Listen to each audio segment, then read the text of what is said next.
কুতুবে উলা হায়রাজ জালালত अर्द समाया से मुआज़म नूरे हुदा समय को मोहब्बत पड़ी या हो से मुआज़म नूरे हुदा मुख्तार नबी मुख्तार खुदा मुख्तार नबी मुख्तार खुदा আলহামদুলিল্লাহ ওয়া শুকরুলিল্লাহ ওয়া সালাতু ওয়া সালামু আলা খায়রি খালকিল্লাহ।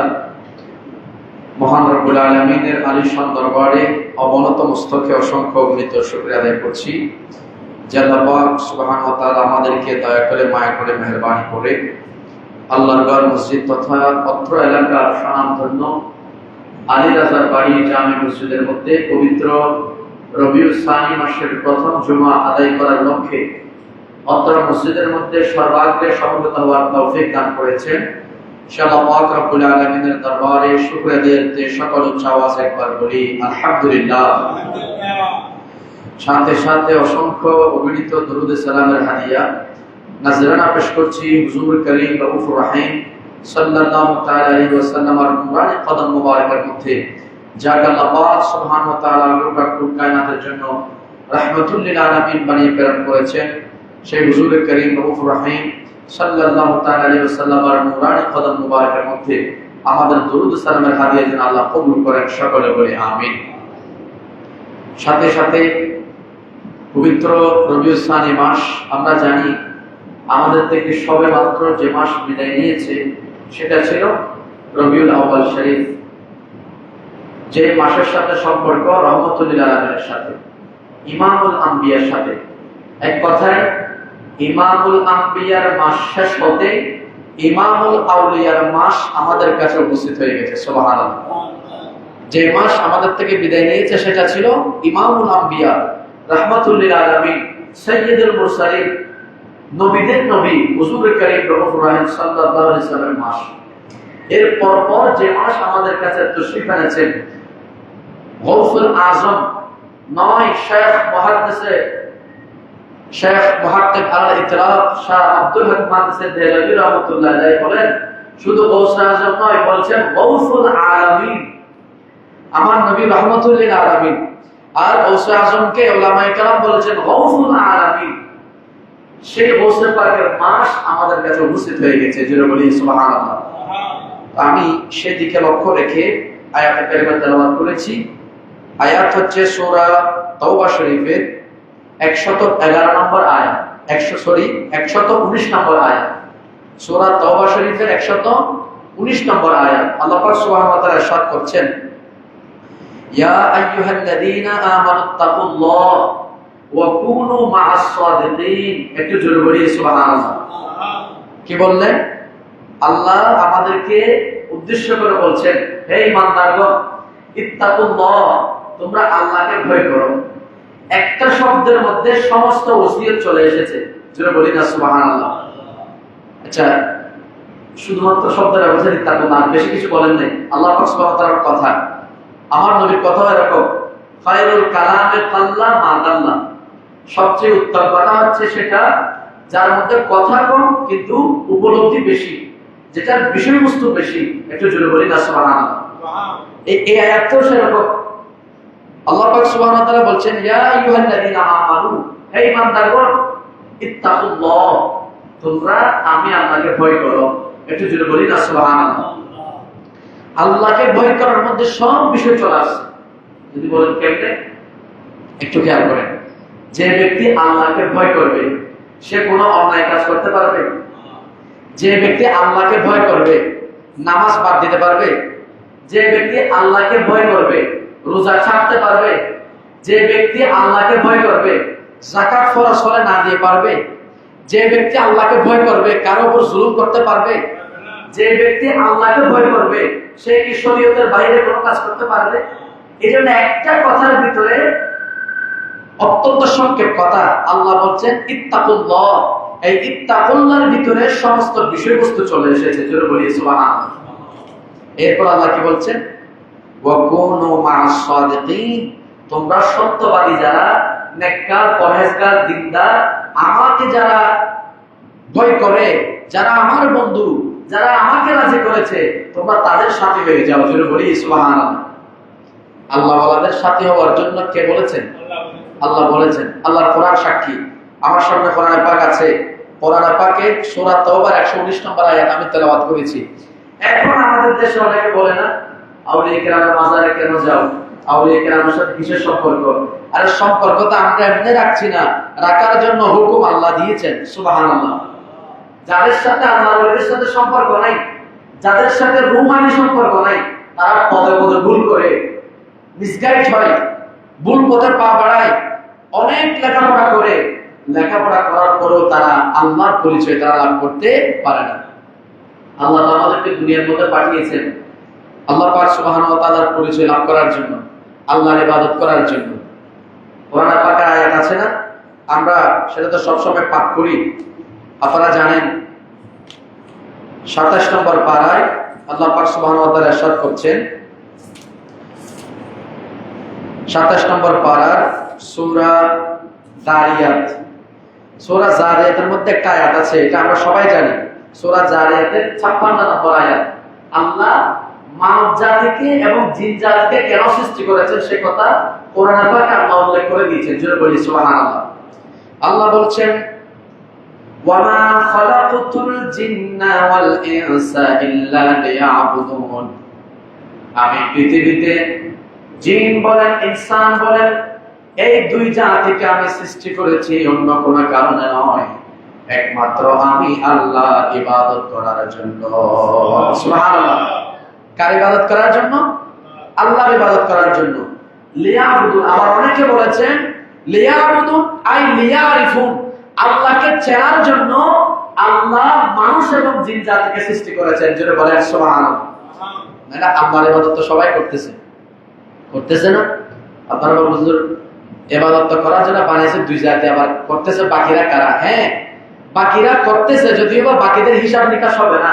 প্রত্যেকটা বস্তু আল্লাহর তাসবিহ পাঠ করে। জোরে বলি সুবহানাল্লাহ। এটা কোথায় আছে? এটা তো বললাম সূরা যারিয়াতে 56 নম্বর আয়াত। এখন যেটা আপনাদেরকে বললাম এটা পাবেন আপনারা 15 নম্বর পারায় যেতে হবে। আমি একটু বের করতেছি, আপনারা ততক্ষণ একটু দরুদ শরীফ পড়েন। সালাতুন ইয়া রাসূলুল্লাহ আলাইকুম, সালামুন ইয়া হাবিবাল্লাহ, हर के इश्क़े मुस्तफ़ा सामानियोस, बहर बरदर गोशे दामानियोस, सलातुन या रसूलल्लाह সালামুন ইয়া। এটা হচ্ছে কোথায়? সূরা বনী ইসরাইল 44 নম্বর আয়াত, অর্থাৎ 15 নম্বর পারা 5 নম্বর পৃষ্ঠার শুরুর দিকে আছে। একটু জোরে বলি সুবহানাল্লাহ।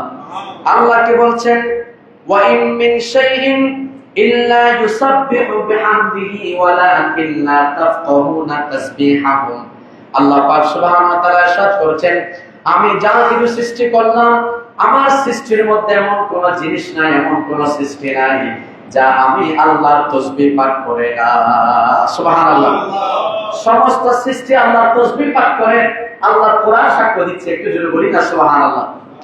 তো পৃথিবীর মধ্যে যত সৃষ্টি আল্লাহ করেছেন সবকিছু কার তাসবিহ পড়ে? আল্লাহর তাসবিহ পড়ে। তো সবাই তো আল্লাহর ইবাদত করতেছে। তো মানুষ আবার জিনকেও আল্লাহ সৃষ্টি করেছেন আল্লাহর ইবাদত করার জন্য। এজন্য কেউ কেউ বলেছেন এখানে লিয়াবুদুন বা মানা আই লিয়ারিফুন, আল্লাহ জিন এবং ইনসানকে সৃষ্টি করেছেন আল্লাহকে চেনার জন্য। জোরে বলি সুবহানাল্লাহ। তো আল্লাহকে চিনতে হলে আগে নিজেকে চিনতে হবে। আপনারা বলবেন আমরা তো আমাদের নিজেদেরকে চিনি। আপনি নিজেকে কতটুকু চিনেন? নিজেকে চেনেন কতটুকু? আপনি একজন মানুষ, আল্লাহ আপনাকে মানুষ বানাইছেন। আপনি খাওয়ার সময় ক্ষুধা লাগলে আপনি বলতে পারেন আমার ক্ষুধা আছে। তারপর আপনার ঘুম আসলে বলতে পারেন আমার ঘুম আসতেছে। তারপর আপনার অশান্তি লাগলে বলতে পারেন আমার খারাপ লাগতেছে। এতটুকু আপনি বুঝেন, ঠিক না? কিন্তু মানুষের আসল পরিচয় আল্লাহ আপনাকে একটা নফস দিয়েছেন। এই নফস তাসকিয়াতুন নফস, যে তার নফসকে যত বেশি পরিশুদ্ধ করতে পেরেছে সে তত বেশি পরিশুদ্ধ মানুষ হয়ে যাবে। জোরে বলেন সুবহানাল্লাহ। এটা কোথায় আছে? সূরা মুমিনুন, সম্ভবত 18 নম্বর পারা। আল্লাহ পাক সুবহানাহু ওয়া তাআলা ইরশাদ করছেন, এটা রাখি 30 নম্বর পারার মধ্যে আছে, সেটা ধরি। 30 নম্বর পারার মধ্যে একটা আছে কাদ আফলাহা মান যাক্কাহা, যে ব্যক্তি নিজের অন্তরকে পরিশুদ্ধ করেছে সেই ব্যক্তি সফল কাম। যেন বলি সুবহানাল্লাহ। এটা কোন সূরা? সূরাতুল আ'লা, সূরা আ'লা 14 নম্বর আয়াত। আল্লাহ বলছেন কাদ আফলাহা মান তাযাক্কা, কাদ আফলাহা মান তাযাক্কা, ওই ব্যক্তি সফল কাম যে ব্যক্তি নিজের আত্মাকে পরিশুদ্ধ করেছে। যেন বলি সুবহানাল্লাহ। সুতরাং নিজের অন্তরকে যদি পরিশুদ্ধ করতে পারেন, নিজেকে যদি চিনতে পারেন, তাহলে আপনি আল্লাহকে চিনতে পারবেন। জোরে বলেন সুবহানাল্লাহ। মান আরাফা নাফসাহু ফাকাদ আরাফা রাব্বাহু। জোরে বলেন সুবহানাল্লাহ। যে নিজেকে চিনতে পেরেছে সে আল্লাহকে চিনতে পেরেছে। এখন আমরা তো নিজেদেরকে চিনি না। শুধুমাত্র আমি মানুষ, এতটুকুর মধ্যে আমার দায়িত্ব শেষ নয়, আমার অনেক দায়িত্ব আছে। এজন্য যারা পৃথিবীর মধ্যে নিজেদেরকে চিনেছেন তারা তারা আল্লাহকে চিনেছেন। যারা নিজেকে চিনেছেন তারা আল্লাহকে চিনেছেন। তার মধ্যে পৃথিবীতে যত আল্লাহর ওলি আছেন প্রত্যেক আল্লাহর ওলিরা আল্লাহকে চিনেছেন। আর সবচেয়ে যেতে ওলিদের মধ্যে বেশি চিনেছেন, যার নামটা সবার উপরে থাকবে, যিনি ওলিকুল সম্রাট, ওলিদের যিনি মাথার মুকুট, সাইয়্যিদুনা গাউসুল আযম আব্দুল কাদের জিলানী রাদিয়াল্লাহু তাআলা আনহু। বলেন সুবহানাল্লাহ। তিনি পৃথিবীর মধ্যে যত মানুষ, যত ওলি আল্লাহকে চিনেছেন, তার মধ্যে তিনি যেহেতু আল্লাহর ওলিদের সর্দার, ওলিদের মধ্যে তিনি সবচেয়ে বেশি আল্লাহকে চিনেছেন। জোরে বলেন সুবহানাল্লাহ। আজকে আমি সেদিকে লক্ষ্য রেখে একটা আয়াতে কারিমা তেলাওয়াত করেছি, যেটা আপনাদেরকে শোনালাম। আমি সেটার আলোকে আগে কিছু কথা বলবো, এরপর আমি গোসল পাক সম্পর্কে খুব সংক্ষিপ্ত সময়ের মধ্যে কিছু কথা বলবো, সময় যেহেতু সংক্ষেপ। আল্লাহ পাক সুবহানাহু ওয়া তাআলা ইরশাদ করছেন সূরা তাওবার 119 নম্বর আয়াত, ইয়া আইয়ুহাল্লাযীনা আমানু তাকুল্লাহ, হে ঈমানদারগণ তোমরা আল্লাহকে ভয় করো, ওয়া কুনু মা'আস সাদিকিন, সত্যবাদীদের সাথী হও। আমাদের গোসিয়া কমিটি বাংলাদেশ আছে না, গোসিয়া কমিটির লোগো যেটা আছে এটার ভিতরে একটা আছে কুনু মা'আস সাদিকিন। আপনারা দেখিয়ে আমাদের গোসিয়া কমিটির যে লোগো আছে সেটার ভিতরে কি আছে? কুনু মা'আস সাদিকিন, সত্যবাদীদের সাথী হও। এজন্য হুজুর কিবলা গৌসে জামান আল্লামা হাফেজ কারি সৈয়দ মুহাম্মদ তাইয়্যিব শাহ রাদিয়াল্লাহু তাআলা আনহু গৌসিয়া কমিটি বাংলাদেশ করেছেন। কেন করেছেন? যাতে মানুষের সাথে সম্পর্ক গৌসে পাকের সাথে হয়, আর যার সাথে সম্পর্ক গৌসে পাকের সাথে হবে, কিয়ামতের ময়দানে গৌসে পাক তাদেরকে ছেড়ে জান্নাতে যাবেন না, তাদেরকে নিয়ে জান্নাতে যাবেন। জোরে বলি সুবহানাল্লাহ। এজন্য হুজুর কিবলা গৌসিয়া কমিটি বাংলাদেশ আমাদেরকে দিয়েছেন। আর গৌসিয়া কমিটি কি করেছেন এটা আপনারা সবাই জানেন। করোনাকালীন সময়ের মধ্যে যখন নিজের সন্তান মা বাবার দাফন করে নাই, মা বাবা নিজের সন্তান থেকে দূরে সরে গেছে, সন্তান নিজের মা বাবা থেকে দূরে সরে গেছে, স্ত্রী স্বামী থেকে দূরত্ব অবলম্বন করেছে, কতটা কঠিন সময় ছিল। সে সময়ের মধ্যে প্রাণের ঝুঁকি নিয়ে, জানের ঝুঁকি নিয়ে মাঠে নেমে পড়েছেন, কাজ করেছেন। গৌসে পাকের সে পতাকাবাহী গৌসিয়া কমিটি। জোরে বলি সুবহানাল্লাহ। সুতরাং গৌসিয়া কমিটির সাথে থাকবেন, থাকলে লাভ এটাই। এজন্য ওয়া কুনু মা'আস সাদিকিন, সত্যবাদীদের সাথী হও। এখানে সত্যবাদীদের সাথে কেন হতে হবে এটার একটা উদাহরণ শুনেন। আচ্ছা, আমাদের দেশে এখানে তো গ্রামের মানুষ আপনারা অনেকে জানেন, কৃষিকাজের সাথে যারা জড়িত আছেন আপনারা ভালো বুঝবেন। আপনারা যখন ধান রোপণ করেন, চাষ করেন, সেখানে সার প্রয়োগ করেন না? সার ছিটান কেন? ওগুলোর মধ্যে একটু বল প্রয়োগ করার জন্য, যাতে এগুলো তাড়াতাড়ি বেড়ে ওঠে উদ্ভিদ গুলা। তো আপনি তো সারগুলো ছিটাচ্ছেন কোথায়? আপনার যেটা বাগান করেছেন সেটার মধ্যে, কিন্তু আশেপাশে সেখানে অনেক খড়কুটো আছে না, সেগুলো তো আপনার সার থেকে লাভবান হচ্ছে। কিন্তু আপনি আপনার সার ছিটাচ্ছেন কাদেরকে? জমি যেগুলোর মধ্যে আপনি চাষ করেছেন সেগুলোর মধ্যে। কোথায় ছিটাচ্ছেন? যেগুলোর মধ্যে আপনি চাষ করেছেন সেখানে আপনি ছিটাচ্ছেন। পাশাপাশি সেগুলোর পাশে যেগুলো উদ্ভিদ আছে, যেগুলো কোনো কাজের না, সেগুলোও সেখান থেকে লাভবান হচ্ছে। জোরে বলি না সুবহানাল্লাহ। অনুরূপ আল্লাহর রহমত সবার জন্য আসে না। আল্লাহ বলেন কোরআনে পাকে, ইন্না রাহমাতাল্লাহি কারীবুম মিনাল মুহসিনিন, আল্লাহর রহমত পাওয়া যায় আল্লাহর নৈকট্যপ্রাপ্ত মুহসিনিন বান্দাদের কাছে। তার মানে আল্লাহর রহমত বর্ষিত হয় আল্লাহর ওলিদের কাছে। আর যারা আল্লাহর ওলিদের সাথে থাকে তারাও ওই আল্লাহর ওলিদের সাথে থাকার কারণে রহমত তারাও পায়। জোরে বলেন না সুবহানাল্লাহ। এজন্য আমাদের সম্পর্ক আল্লাহর ওলির সাথে, এজন্য আমাদের সম্পর্ক গোসলে পাকের সাথে, এজন্য আমাদের সম্পর্ক হুজুর সাইয়্যিদুনা খাজা গরিব নওয়াজের সাথে, সেজন্য আমাদের সম্পর্ক শাহিন শেখের সাথে, আমাদের সম্পর্ক মুর্শিদানা মালজানা হাফেজ কারি তৈয়ব শাহ রাদিয়াল্লাহু আনহুর সাথে, আমাদের সম্পর্ক হুজুর সাইয়্যিদুনা পীর মুর্শিদ সৈয়দ মোহাম্মদ তাহের শাহ মাদ্দাসিলুল আলীর সাথে, আমাদের সম্পর্ক সৈয়দ মোহাম্মদ সাবের শাহর সাথে, আমাদের সম্পর্ক গৌসে আজম মেজবান্ডারির সাথে, আমাদের সম্পর্ক আল্লাহর ওলিদের সাথে। যখন আল্লাহর ওলির সাথে আপনার সম্পর্ক মজবুত হবে, আপনার কাছেও আল্লাহর রহমত বর্ষিত হবে। জোরে বলেন সুবহানাল্লাহ। আল্লাহর রহমত কি যাত্রার জন্য বর্ষিত হবে? আমি এমন কি আমল করছি আমার কাছে আল্লাহর স্পেশাল রহমত আসবে?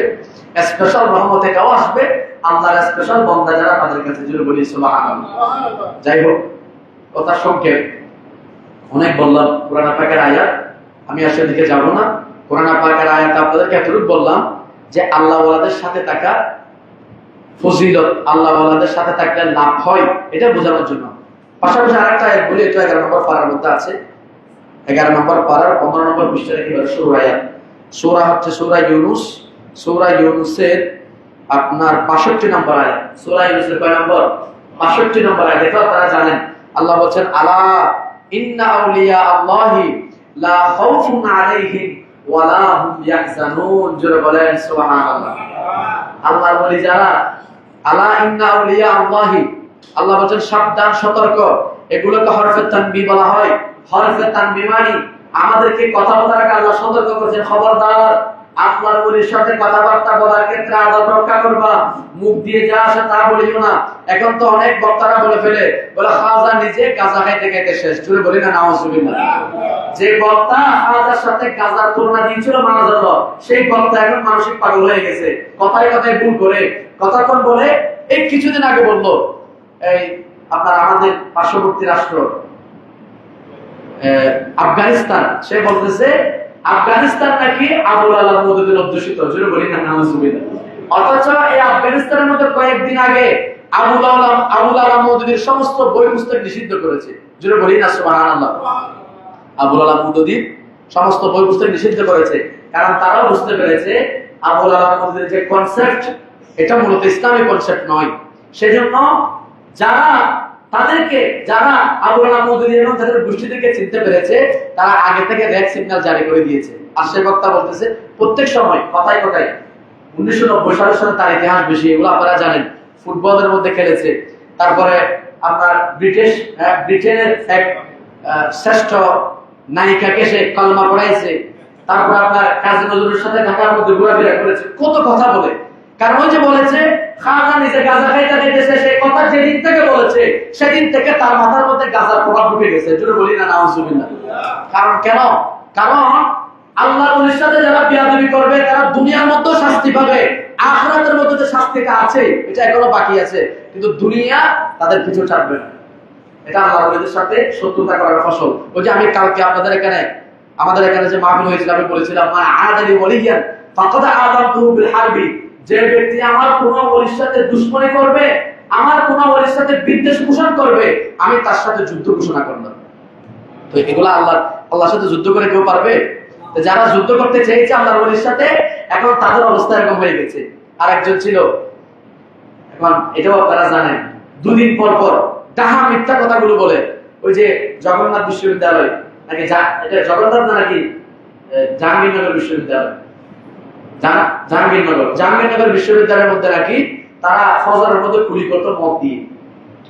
তারপরে আরেকটা বললো ঢাকা বিশ্ববিদ্যালয়ের মধ্যে নাকি জীবনে কোনোদিন ফজর আজান হয়নি, তারা ক্ষমতা আসার পরে নাকি ফজর আজান হচ্ছে। এই যে বানোয়াট কথা, অর্থাৎ তাদের ক্ষমতাটাকে টিকিয়ে রাখার জন্য যখন যা মিথ্যা কথা বলা যায় তারা বলতেছে। এরপরও আমাদের দেশের মানুষ সচেতন হচ্ছে না। যদি সচেতন না হন, আপনাদেরকেও তাদের মধ্যে এরকম অবস্থা আপনাদেরকেও বহন করতে হবে। সুতরাং আপনারা বিবেকবান মানুষ, এগুলো মনে রাখবেন। যেদিকে দেখেন সেদিকে নোট দিয়েন না। মানুষ বেশি হলে মনে করতেছেন যে তাফসীরুল কোরআন মাহফিল করতেছে, নাম দিছে তাফসীরুল কোরআন মাহফিল, সেখানে করে কোরআন অপেক্ষা। তাফসীরুল কোরআন মাহফিলের মধ্যে কেমনে বলে নবী নিরক্ষর ছিল? আরে নবী যদি নিরক্ষর হয় তাহলে তুমি কোরআন পাইলা কোথা থেকে? নবী যদি নিরক্ষর হয় তুমি হাদিস পাইলা কোথা থেকে? নিজেকে দাবি করো ডক্টর, নবীকে বলো নিরক্ষর। তার মানে তুমি নবীর থেকে বড় হয়ে গেছো, ঠিক না? নবী নিরক্ষর মাযআল্লাহ তাদের কথায়, নবী নিরক্ষর উম্মত হয়ে গেল কি ডক্টর, তাইলে কি এখন তুমি নবীর থেকে বড় হয়ে গেলা? নবীর হাদিস পড়ে তো তুমি ডক্টর হলা, যার হাদিস পড়ে যার থেকে শিখে তুমি ডক্টরের দাবি করতেছো, নিজেকে ডক্টর দাবি করতেছো, সেই নবী যদি মূর্খ হয় মাযআল্লাহ, তো তোমার তো কোনো অস্তিত্ব নেই। আল্লাহ এই সমস্ত বেয়াদবদের থেকে আমাদেরকে বেঁচে থাকার তৌফিক দান করুন সকলে বলে আমিন। এজন্য আল্লাহ আল্লাহর ওলিদের কথা বলার আগে সাবধান করে দিয়েছেন। নামাজের কথা বলেছেন, রোজার কথা বলেছেন, হজের কথা বলেছেন, যাকাতের কথা বলেছেন, আল্লাহ অনেক কথা বলেছেন, আমার জানা নেই এগুলোর আগে আল্লাহ হরফে তনবি দিয়ে বলেছেন কিনা। কিন্তু যখনই আল্লাহর ওলির কথা বলতেছেন আল্লাহ বলেছেন আলা সাবধান, ইন্না আউলিয়া আল্লাহি, যারা আমার বন্ধু, নিশ্চয় যারা আল্লাহর বন্ধু, লা খাউফুন আলাইহিম, তাদের কোনো ভয় নাই, ওয়ালা হুম ইয়াহজানুন, তারা কোনোদিন চিন্তিত পেরেশানিত হবে না। জোরে বলেন সুবহানাল্লাহ। এখন আল্লাহর ওলি কারা সেটার পরিচয় আল্লাহ দিচ্ছেন। আল্লাহ বলছেন আল্লাযীনা আমানু ওয়া কানু ইয়াত্তাকুন, আল্লাহর ওলি হচ্ছে তারা যারা আল্লাহর উপর ঈমান এনেছে, নবীর উপর ঈমান এনেছে, আল্লাহর সমস্ত বিধিবিধান মেনে নিয়েছে, আর ওয়া কানু ইয়াত্তাকুন, তাকওয়া পরহেজগারি যারা অবলম্বন করেছে তারাই হচ্ছে আল্লাহর ওলি। সুবহানাল্লাহ, তারাই আল্লাহর ওলি। এবার আসেন, এই যে এই আয়াতটা পড়লাম আল্লাযীনা আমানু ওয়া কানু ইয়াত্তাকুন, যারা আল্লাহর ওলি তাদের ব্যাপারে একটু শুনেন। আমি অন্য কোনো ওলির কথা আজকে বলবো না, যেহেতু আজকে গৌসে পাকের আলোচনা করার জন্য মনস্থ করেছি, সেদিকে সরাসরি যাচ্ছে। আসেন, গৌসে পাক পৃথিবীর মধ্যে তশরীফ এনেছেন রমজানের প্রথম তারিখ। সুবহানাল্লাহ বলেন। আকাশ মেঘাচ্ছন্ন ছিল। আকাশ কি ছিল? আকাশের চাঁদ সেদিন দেখা যায় নাই। সবাই আশ্চর্য হয়ে গেছেন, যে সবাই চিন্তিত হয়ে গেছেন আমরা আজকে কিভাবে নির্ণয় করব। তখন শাবান মাসের 29 তারিখ ছিল, তখন মাস 29 তারিখও হয়, 30 তারিখও হয়। শাবান মাসের কয় তারিখ? 29 তারিখ। সবাই চিন্তা করতেছে আজকে যদি চাঁদ উদিত হয় আমরা কেমনে জানবো, আকাশ তো মেঘাচ্ছন্ন। তখন দেখা গেল সকালবেলা হযরতে আমাদের গৌসে পাক যখন পৃথিবীর মধ্যে এসেছেন, দেখা যাচ্ছে সকাল থেকে মা অনেক চেষ্টা করেছে দুধ পান করার জন্য, তিনি কোন রকম দুধ পান করেন নাই। আবার যখন সন্ধ্যা হয়েছে তখন কান্নাকাটি করেছে, অর্থাৎ ইফতারের সময় তিনি মায়ের দুধ পান করে ইফতার শুরু করে দিয়েছে। জোরে বলে সুবহানাল্লাহ। দুনিয়ার মধ্যে প্রথম দিন এসে তিনি কি করেছেন? রোজা রেখেছেন। এজন্য আল্লাহ বলে দিয়েছেন আমার বলি হচ্ছে তারা আল্লাযীনা আমানু ওয়া কানু ইয়াত্তাকুন, যারা আমার উপর ঈমান আনে, যারা ঈমানের মধ্যে পাকাপোক্ত এবং পাশাপাশি যারা তাকওয়া পরহেজগারি অবলম্বন করে। সুবহানাল্লাহ। দুনিয়ার মধ্যে এসে তিনি তাকওয়া মানুষের মধ্যে প্রচার করে দেখিয়ে দিয়েছেন যে আমি রোজা রাখতেছি, তোমরাও আজকে রোজা রাখা শুরু করো। জোরে বলি সুবহানাল্লাহ। আমাদের দেশে তৌহিদি জনতা যারা আছে, আমি গতকালকে তৌহিদি জনতা সম্পর্কে কথা বলেছি, আপনারা শুনেছেন। তৌহিদি জনতারা মনে করে যে আমরা সুন্নিরা নামাজ পড়ি না। জোরে বলি না নাউজুবিল্লাহ। আচ্ছা, আমাদের সুন্নি মসজিদগুলোকে, আমাদের যতগুলো সুন্নি মসজিদ আছে, এই সুন্নি মসজিদগুলোতে গিয়ে কি নামাজ তারা পড়ে? সুন্নি মসজিদে নামাজ কারা পড়ে? সুন্নিরাই। আপনারা যে বলেন সুন্নিরা নামাজ পড়ে না, আপনি তো সুন্নি মসজিদে জীবনে আসেন নাই। আপনাদের মসজিদের মধ্যে তো আমরা অনেক সময় দেখি ফজরের মধ্যে খালি। তো এখন আপনারা অন্যদেরকে দোষারোপ করতেছেন। আরে আমল দেখায় কি হবে? এখন আপনারা শুধুমাত্র জিদাইতে করতেছেন, আমল দেখাবেন। মিসওয়াক করতেছে, মানুষকে দেখাচ্ছে। মিসওয়াক কি আমাদের নাই? আমরা করি না? মানুষকে দেখানোর নাম তো আমল নয়। আল্লাযীনা হুম ইউরাউন, কোরআন পাকের মধ্যে আছে যারা মানুষকে দেখানোর জন্য আমল করে তাদের আমল তাদেরকে জাহান্নামে নিয়ে যাবে। জোরে বলি না নাউজুবিল্লাহ। আল্লাযীনা হুম আন সালাতিহিম সাহুন আল্লাযীনা হুম ইউরাউন, যে সমস্ত মুসল্লিরা মানুষকে দেখানোর জন্য নামাজ পড়বে, ওই নামাজ তাদেরকে জাহান্নামে নিয়ে যাবে। এখন আপনি আমল করতেছেন মানুষকে দেখানোর জন্য, আমি মিসওয়াক করি, আমি নামাজ পড়ি, আমি এগুলো মানে তাকওয়া পরহেজগারি দেখাচ্ছি, দেখাতে দেখাতে কপালের মধ্যে একেবারে দাগ বসায় গেছে। কত বড় বড় বুজুর্গানের দিন আছে, ওনারা তাহাজ্জুদ পর্যন্ত কথা করেন না, কপালের মধ্যে দাগ আছে। এই কপালের দাগ থাকা এবং ঘন ঘন মাথা নেড়া করা, এটা হচ্ছে খারেজিদের একটা অন্যতম আলামত। জোরে বলি না নাউজুবিল্লাহ। খারেজিদের আলামত। এই কথা অন্যদিন বলবো, আজকে আমি যে কথা বলছি সেটা বলি। গৌসে পাক কি বললাম? দুনিয়াতে এসেছেন, প্রথম দিন এসেই তিনি রোজা রাখা আরম্ভ করে দিয়েছেন। জোরে বলি না সুবহানাল্লাহ। শুধু তাই নয়, গৌসে পাকের আম্মা জান বলছেন আমার সন্তান মহিউদ্দিন আব্দুল কাদের জিলানী যেই দিন থেকে রমজান মাস তিনি তশরিফ এনেছেন দুনিয়ার মধ্যে, রমজানের প্রথম তারিখ ছিল, শুধুমাত্র সেদিন সে রোজা রেখেছিল তাই নয়, 30 রমজান পর্যন্ত লাগাতার যতদিন রমজান পেয়েছে ততদিন দিনের বেলায় আমি তাকে এক মুহূর্তের জন্য দুধ পান করাইতে পারি নাই। সে সেহেরের আগ পর্যন্ত দুধ পান করত, আবার যখন সন্ধ্যা হতো তখন সে আমার কাছ থেকে দুধ পান করত। অর্থাৎ সে দিনের শুরু করত সেহেরি দিয়ে, আর দিনটা শেষ করত ইফতার দিয়ে। সুবহানাল্লাহ।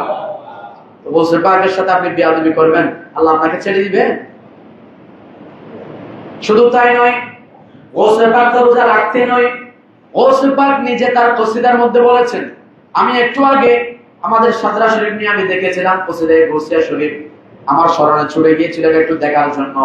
গোসল পাক নিজে বলছেন, রিজালুন ফি হাওয়াজিরহিম সিয়ামুন ওয়া ফি যুলামিল লায়ালি কাল্লালি আসসালামাই নূরে চশমে আসসালামাই। গোসল পাক বলছেন, আমি তো দুনিয়ার মধ্যে এসে রোজা রেখেছি, আমারটা রাখো, আমি তো আল্লাহর বলি ঠিক আছে, কিন্তু যারা আমাকে অনুসরণ করে, যারা আমার মুরিদ, তাদের অবস্থা সম্পর্কে তোমরা জেনে নাও।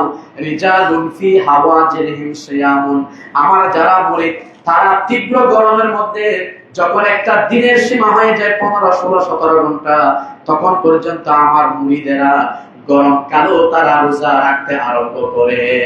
সুবহানাল্লাহ। আপনি দেখবেন আমাদের সুন্নিদের অনেকে সোমবারে রোজা রাখে, বৃহস্পতিবারে রোজা রাখে, আইয়ামে বীজের রোজা রাখে, প্রতি মাসে 13, 14, 15 তারিখ। এটা তো গোসল পাকের যারা মুরিদ এদের মধ্যে বেশি পাওয়া যায়। এখন তারা বলে যে আমরা নামাজ পড়ি না। আরে নামাজ সুন্নিরা যা পড়ে তোমরা জীবনে তা কল্পনা করতে পারবে না, কারণ তোমরা তো শুধু নামাজ পড়ো কোন রকম 4 রাকাত আর বেশি থেকে 2 রাকাত সুন্নাত পড়লে পড়ো আর কি। কিন্তু আমাদের যারা সুন্নি, বিশেষ করে যারা আমাদের হুজুর কাবলার হাতে মুরিদ হয়েছেন, হুজুর কাবলার হাতে বায়াত হয়েছেন, বিশেষ করে কাদেরিয়া তরিকার সাথে যাদের সম্পর্ক, তারা মাগরিবের নামাজের পরে 6 রাকাত আওয়াজের নামাজও পড়ে। সুবহানাল্লাহ। নামাজ আমরা বেশি পড়ি না তারা বেশি পড়ি? তো আমরা বেশি পড়ি, আমরা কি কখনো কি পাবলিসিটি করেছি? আমরা এতগুলো নামাজ পড়েছি। নামাজ আপনার তখন কাজে দিবে যদি আপনার সম্পর্ক নবীর সাথে মজবুত থাকে। সারাদিন নবীর সাথে বেয়াদবি করবেন, নবীকে বড় ভাই বলবেন, নবীকে সাধারণ মানুষ বলবেন, নবীকে দোষে গুণা মানুষ বলবেন, রক্তে মাংসে গড়া দোষে গুণা ভরা নবীকে বলবেন, আবার এদিকে নামাজের দোহাই দিবেন। আপনার নামাজ আপনাকে জাহান্নামে নিয়ে যাবে, কারণ আপনি নামাজ যে নবী নিয়ে এসেছেন সেই নবীর উপর ঈমান আনতে পারেন নাই। কথা বলা ঠিক না বেঠিক? যতক্ষণ সেই নবীর উপর ঈমান আনতে পারবেন না ততক্ষণ আপনার নামাজ আপনাকে কাজে দিবে না। যাই হোক, কথা অনেক লম্বা হয়ে গেল। এরপর আসেন গোসল পাক আল্লাহ ওয়ালাদের সাথে কেন থাকতে বলেছেন, আমি সেই আয়াতের অনুযায়ী কথা বলছিলাম। আল্লাহ ওয়ালাদের সাথে থাকলে লাভ কি? এবার আসেন গোসল পাক রাদিয়াল্লাহু তাআলা আনহু একদিন একটা রাস্তা দিয়ে যাচ্ছেন, ওনার সাথে কিছু বক্তব্য ছিল। ওনারা ওনাকে বলছেন, হুজুর এই যে একটা কবর, এই কবর থেকে প্রত্যেকদিন গুনগানের শব্দ আসে, মানে আযাবের আওয়াজ আসে, এটা আমরা শুনতে পাই, আপনি একটু তার জন্য কিছু করুন। জোরে বলি না সুবহানাল্লাহ। এখন তো আমাদের দেশে তৌহিদি জানাতে হলে শিরকের ফতোয়া দিবে, ঠিক না? আরে আল্লাহ ওয়ালাদের সাথে থাকলে কবরে যাওয়ার পরেও তোমার কাজে আসবে। দেখেন এই ঘটনা শুনেন, কিতাব থেকে বলতেছি, নিজের পকেট থেকে নয়। গোসল পাকের জীবনী লিখেছেন আপনার মতো এরকম টুঙ্কু মৌলবী নয়। যারা গোসল পাকের জীবনী লিখেছেন, বিশেষ করে ইমাম শাতনুফি রাহমাতুল্লাহ আলাইহি, ইনি মিশরের সবচেয়ে বড় কারি ছিলেন তখনকার, এবং প্রত্যেকটা বর্ণনার সনদ আছে। আমরা যেমন হাদিস বর্ণনার ক্ষেত্রে সনদ আছে, হুজুর গোসল পাকের জীবনীগুলো লেখা হয়েছে প্রত্যেকটার মধ্যে সনদ আছে। জোরে বলি না সুবহানাল্লাহ। গোসল পাকের দরবারের মধ্যে সব সময় 40 জন রাইটার, 40 জন লেখক বসে থাকতেন, গোসল পাক যেটা বলতেন সেটা নোট করতেন। জোরে বলি না সুবহানাল্লাহ। আপনার কথা কয়জন নোট করে? কিন্তু গোসল পাকের কথা কমপক্ষে 40 জন। আপনি সেই গোসল পাকের ব্যাপারে যা মনে তা বলবেন। যাই হোক, কি বললাম, কবরের পাশ দিয়ে যাচ্ছেন, বলে হুজুর একটু আপনি কিছু করুন। গোসল পাক কি প্রশ্ন করলেন দেখেন, এই ব্যক্তি কি জীবনে কখনো আমার কোন কাপড় পরেছিল? সুবহানাল্লাহ বলেন। তার মানে আল্লাহ ওয়ালাদের কোন কাপড়ও যদি কেউ পরে, এটা তার জন্য নাজাতের উসিলা হয়ে যায়। সুবহানাল্লাহ। এখন সবাই বলছে হুজুর এটা আমাদের জানা নেই, তাহলে উত্তর পাওয়া যায় নাই। 2 নম্বরে জিজ্ঞাসা করছে হুজুর, গোসল পাক জিজ্ঞাসা করছে যে আমার মুরিদরা বলো এই ব্যক্তি কি কখনো আমার বক্তৃতা, আমার ওয়াজ, আমার নসিহত কি কখনো শুনেছিল? একই উত্তর দিল, হুজুর আমরা জানি না। গোসল পাক তৃতীয়বার আবার প্রশ্ন করলেন, আমি তো বিভিন্ন জায়গার মধ্যে নামাজের ইমামতি করেছি, এই ব্যক্তি কি কখনো আমার পিছনে নামাজ পড়েছিল? সুবহানাল্লাহ বলেন। তাহলে বোঝা যায় আল্লাহ ওয়ালাদের সাথে নামাজ পড়লে, আল্লাহ ওয়ালাদের সাথে একটা যদি সেজদা দিতে পারেন, ওই সেজদা যদি কবুল হয়ে যায়, আপনার জীবনের সমস্ত গুনাহ এক মুহূর্তে মাফ হয়ে যাবে। সুবহানাল্লাহ। এজন্য হুজুর কেবলা এই যে আমাদের মাত্র গতকালকে বিদায় দিলেন হুজুর কেবলা সৈয়দ মুহাম্মদ সাবির শাহ আব্দুল্লাহ, গতকাল না আমাদের বিদায় দিলেন। এই যে জুলুসের ময়দানে আপনারা দেখেছেন, শনিবার ছিল, জোহরের সময় উত্তপ্ত রোদ, এত রোদ, মানুষকে কি নামাজ থেকে বিরত রাখতে পারছে? তো মানুষ তো বলতে পারছে যে জোহরের নামাজ আমরা এমনি পড়ে ফেলি, কিন্তু আল্লাহর রাসূলের পিছনে নামাজ পড়ার জন্য তীব্র গরমের মধ্যে মানুষ এত দীর্ঘ সময় কেন অপেক্ষা করেছেন? কারণ এই যে গোসল পাকের এই বর্ণনা, গোসল পাক বলছেন এই ব্যক্তি কি কখনো আমার পিছনে নামাজ পড়েছে? আর গতকালকে আমি আপনাদেরকে এই ময়দানের মধ্যে আপনাদেরকে বলেছিলাম, আপনাদের মসজিদের মাহফিলের মধ্যে আমি গতকাল আপনাদেরকে এই কথা হাদিস উল্লেখ করেছিলাম, কিয়ামতের ময়দানে আল্লাহর ওলিরা আল্লাহর কাছে বলবে, আল্লাহ পৃথিবীর মধ্যে কিছু মানুষ আমাদের সাথে নামাজ পড়েছে, আমাদের সাথে রোজা রেখেছে, আমাদের সাথে আমল করেছে, আজকে তারা জাহান্নামে চলে গিয়েছে, আমরা তাদেরকে ছেড়ে জান্নাতে যাব না। আল্লাহ বলবেন, যাও তোমাদের সাথে যারা যারা ছিল, যারা পরিমাণ ঈমানও যদি তাদের ভিতরে থাকে তাদেরকে নিয়ে আসো। জোরে বলেন সুবহানাল্লাহ। এই জন্য হয়তো আল্লাহ ওয়ালাদের পিছনে মানুষ নামাজ পড়ার জন্য পাগল। আপনি বেদাতের ফতোয়া দিলে কি হবে? আপনার পিছনে তো 5 জন মানুষ নামাজ পড়তে চায় না, ঠিক না? এটাই তো আল্লাহ ওয়ালাদের শান। তো হুজুর গোসল পাক বলছেন, 3টা প্রশ্ন করলেন, একটার মধ্যে সন্তোষজনক উত্তর পাওয়া গেল না। শেষ পর্যন্ত গোসল পাক আল্লাহর দরবারে সিজদায় পড়লেন, আল্লাহর দরবারে সিজদায় পড়ে দোয়া করলেন, ও রব্বুল আলামিন, এই ব্যক্তি যদি আমার পিছনে নামাজ পড়তে পারে নাই, আমার একটা কোনো কাপড় তার পরার কখনো সৌভাগ্য হয় নাই, আমার কোনো মজলিসের মধ্যে বসে ওয়াজ নসিহত শোনার সৌভাগ্য হয় নাই, কিন্তু রব্বুল আলামিন আমি গোসল পাকের কাছে যখন মানুষ বলেছে দোয়া করার জন্য, আমি তো আর দোয়া না করে যাইতে পারি না। আপনার কাছে আমি সিজদায় পড়লাম, ততক্ষণ পর্যন্ত আমি সিজদা থেকে উঠবো না যতক্ষণ পর্যন্ত আপনি এই বান্দাকে maaf করবেন না। সুবহানাল্লাহ।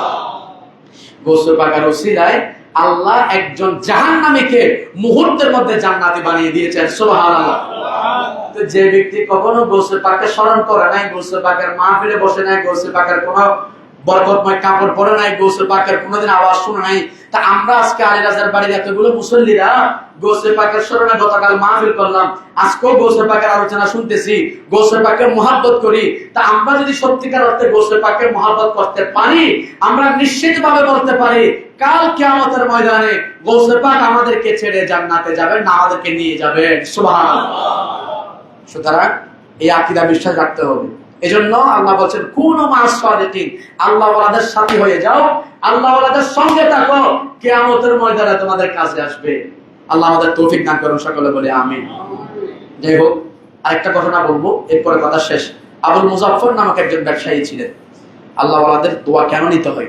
এখানে আমাদের দেশে অনেকে আছে যারা বিভিন্ন সময় বিভিন্ন সফরে গেলে, ব্যবসায় গেলে, বিভিন্ন কাজে যাওয়ার সময় মুরব্বী কেরামদের দোয়া নি, মা বাবার দোয়া নি, তারপর আপনার অনেক সময় নিজের পীর মুর্শিদ থাকলে দোয়া নি, তারপর আপনার কোনো আশেপাশে কোনো আল্লাহর ওলির মাজার থাকলে জিয়ারত করে নি, ঠিক না? এগুলো কেন? এখান থেকে শিখেন। আবুল মুজাফফর নামক একজন সওদাগর, তিনি গেলেন পীর হাম্মাদ দাব্বাস রাহমাতুল্লাহর কাছে। হাম্মাদ দাব্বাসের কাছে গিয়ে বলেন, হুজুর আমি একটু ব্যবসায় যেতে চাচ্ছি, আপনার কাছ থেকে একটু অনুমতি নিতে এসেছি। তো ওনারা তার কাশফ খোলা ছিল, লৌহে মাহফুজ হাস্ত পেশা আউলিয়া, লৌহে মাহফুজ এটা তো আল্লাহর ওলির সামনে। তো তিনি এই ব্যক্তির তকদির দেখে বলতেছেন, বাবা আমি দেখতেছি তোমার জন্য এই সফর ভালো হবে না, এই সফরের মধ্যে কঠিন মুসিবত আছে, এমনকি তুমি জান নিয়ে যে ফেরত আসতে পারবে এটারও গ্যারান্টি নেই। সুতরাং তুমি এবার না গেলে তোমার জন্য ভালো হবে, তোমার কোনো সম্পদ টিকে থাকবে না, এগুলো সব নষ্ট হয়ে যাবে, ডাকাতেরা লুণ্ঠন করে নিবে। এখন বেচারা মন খারাপ করে চলে যাচ্ছেন, যাওয়ার পথে দেখা হয়ে গেল গোসল পাকের সাথে। কার সাথে? গোসল পাক বলছেন, কিরে আবুল মুজাফফর মন খারাপ কেন? হুজুর গিয়েছিলাম হুজুর হাম্মাদ দাব্বাসের কাছে, ওনার কাছে গিয়ে বললাম আমি একটু ব্যবসায় যেতে যাচ্ছি, এখন উনি আমাকে এরকম বললেন, আমার জন্য বলা মুসিবত। গোসল পাক বললেন, ঠিক আছে তুমি যাও, আমি দেখে নিব। একটু জোরে বলি না সুবহানাল্লাহ। মুসিবতটা হাম্মাদ আব্বাস দেখেছেন, উনি আল্লাহর ওলি। গৌসে পাকও দেখেছেন, কিন্তু গৌসে পাককে আল্লাহ এই ক্ষমতাও দিয়েছেন, উনি দোয়া করলে আল্লাহ বলা মুসিবত দূর করে ওই ব্যক্তিকে নিরাপদে ফিরে আনবেন। সুবহানাল্লাহ। এবার ওই ব্যক্তি গেলেন, ব্যবসার উদ্দেশ্যে গেলেন। ব্যবসা বাণিজ্য করে যখন তার সঙ্গী সাথীদেরকে নিয়ে ফিরে আসতেছেন, আসার সময় তার প্রাকৃতিক হাজত হলো। তখন তো আমাদের মতো এত সুবিধা ছিল না, এখন তো হোটেল আছে দামি দামি, মানুষ হোটেলের মধ্যে আশ্রয় গ্রহণ করে, সেখানে সবকিছুর ব্যবস্থা আছে। তখন এরকম ছিল না, সন্ধ্যা হয়ে গেছে, এক জায়গার মধ্যে তাঁবু গেড়ে সেখানে বসবাস। উনি আস্তে আস্তে দেখলেন ওনার একটু প্রাকৃতিক হাজত, এটা স্বাভাবিক মানুষের হয়। তো তিনি এক জায়গায় গেলেন, তো ওনার যে একটা থলে ছিল 1000 স্বর্ণ মুদ্রা, এটাকে তিনি একটা গাছের মধ্যে ঝুলিয়ে রাখলেন। তো তিনি তার প্রাকৃতিক হাজত সেরে ওটা নিতে ভুলে গেছেন। এসে তার সেই আপনার যে তাঁবু ছিল, তাঁবুর মধ্যে এসে সে আশ্রয় গ্রহণ করতে লাগলো। জুড়ে বলি না সুবহানাল্লাহ। এখন স্বর্ণ মুদ্রার কথা টোটালি তার মনে নেই, ভুলে গেছে। আসলো, রাত হয়ে গেল, সবাই ঘুমাচ্ছে। ঘুমার মধ্যে সে স্বপ্ন দেখতেছে তার সহপাঠীরা যারা আছে সবাইকে ডাকাত আক্রমণ করেছে, যত সম্পদ ছিল সবগুলো লুণ্ঠন করে নিয়েছে, এবং তারপর গলার মধ্যে ছুরি ধরেছে। ছুরি ধরার পর তাকে জবে করে দিচ্ছে, এটা সে স্পষ্ট দেখতেছে ঘুমের মধ্যে। কিন্তু কোথায়? ঘুমে। হঠাৎ করে তার ঘুম ভেঙে গেল। ঘুম ভাঙার পরও দেখতেছে তার গলা থেকে রক্ত পড়তেছে। সুবহানাল্লাহ বলে। স্বপ্ন, কিন্তু স্বপ্ন হলো দেখেন, ইনি তাড়াতাড়ি করে আমার মনে পড়লো যে কিনা আমার সবার তো সম্পদ দিয়ে গেল, আমার তলে কোথায়? তিনি হঠাৎ করে মনে পড়লো আমার তলেটা তো আমি একটা গাছের মধ্যে রেখে এসেছিলাম। দৌড়ে গিয়ে দেখছেন তার তলেটা ঠিক আছে, কিন্তু তার সাথে যত সঙ্গী সাথী আছে একজনের কোনো সম্পদও নেই, জানমালও নেই, সব শেষ। এখন তিনি দৌড়ে দৌড়ে আসতেছেন। এখন একবার বলেছেন আমি কি আগে হাম্মাদ আব্বাসের কাছে যাব নাকি গৌসে পাকের কাছে যাব? হাম্মাদ আব্বাস বলছিলেন না যাওয়ার জন্য, না যাওয়াটা ভালো ছিল। গৌসে পাক বলছেন যাওয়ার জন্য। আর আমি তো একটু কষ্ট পেলেও বা ঘুমের মধ্যে ভয় পেলেও আমি তো নিরাপদে ফিরে এসেছি। সুবহানাল্লাহ। কার কাছে যাব, কার কাছে ভাবতে ভাবতে কারো কাছে যান নাই। এখন তিনি ভুলে গেছেন। হঠাৎ করে একদিন আবার বাজারের মধ্যে হাম্মাদ আব্বাসের সাথে দেখা হয়ে গেল। সুবহানাল্লাহ।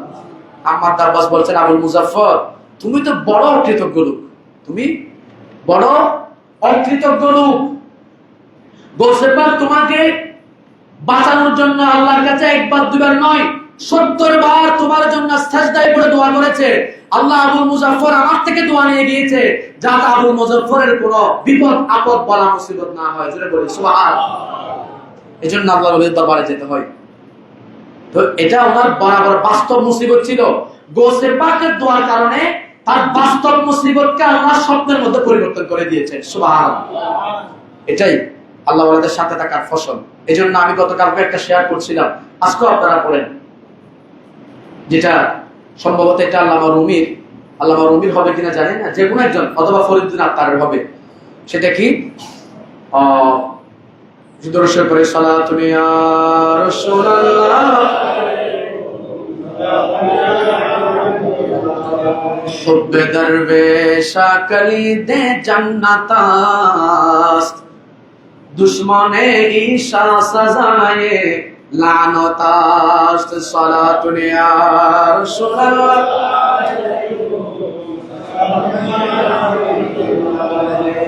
বলছেন হুব্বে দরবেশ কলিদে জান্নাতাস্ত, আল্লাহর ওলিদের সাথে যারা সম্পর্ক রাখবে এটা তাদের জন্য জান্নাতের চাবিকাঠি। সুবহানাল্লাহ।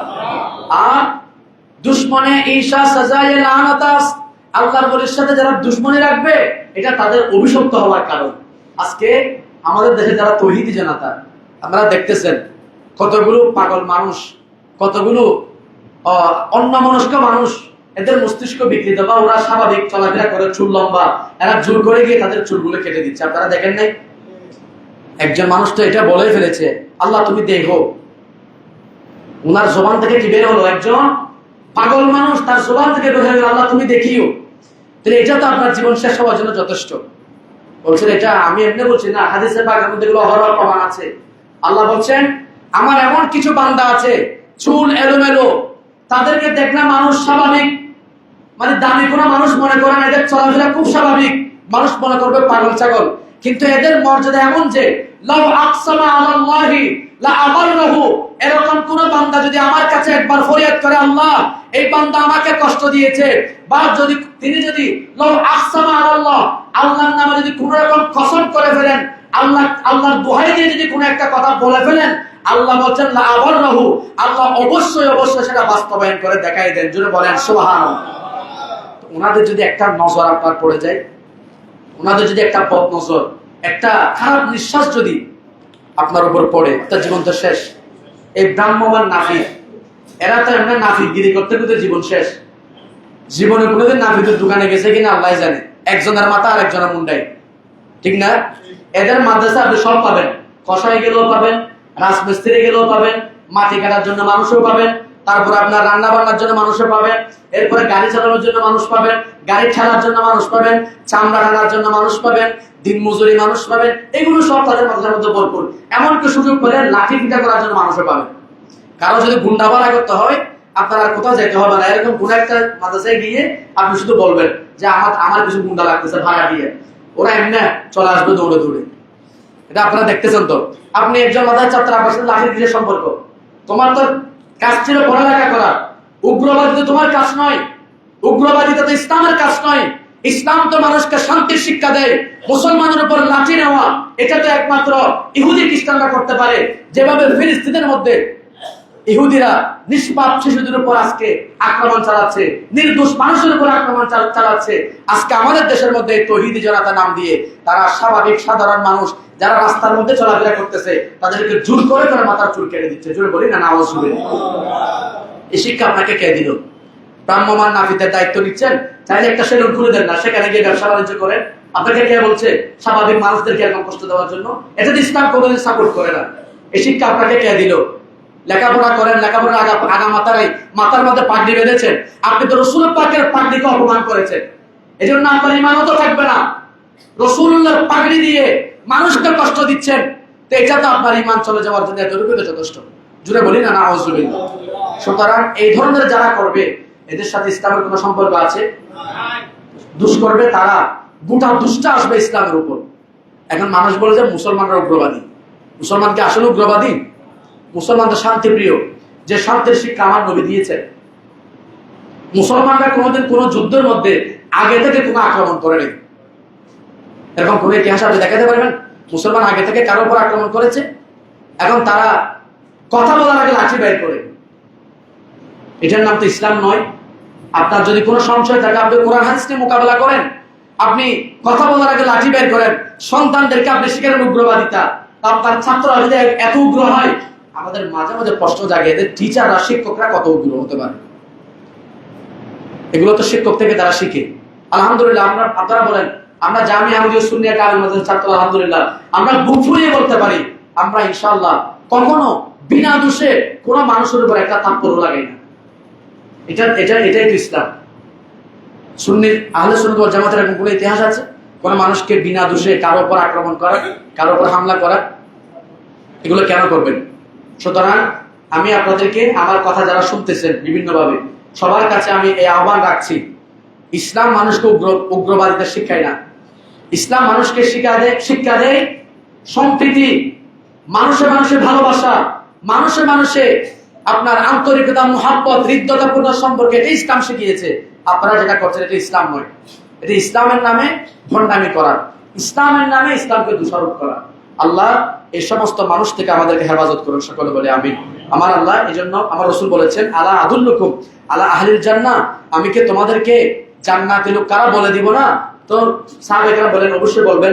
রাসূল এবার বললেন, কুল্লু দাঈফিন মুতাদাঈফিন, প্রত্যেক দাঈফ, প্রত্যেক দুর্বল, প্রত্যেক অসহায় মানুষ, এই যে যারা পাগল, ওদের জন্য শরীয়ত কি, দিন ইসলাম কি, ওরা কি এগুলো বুঝে?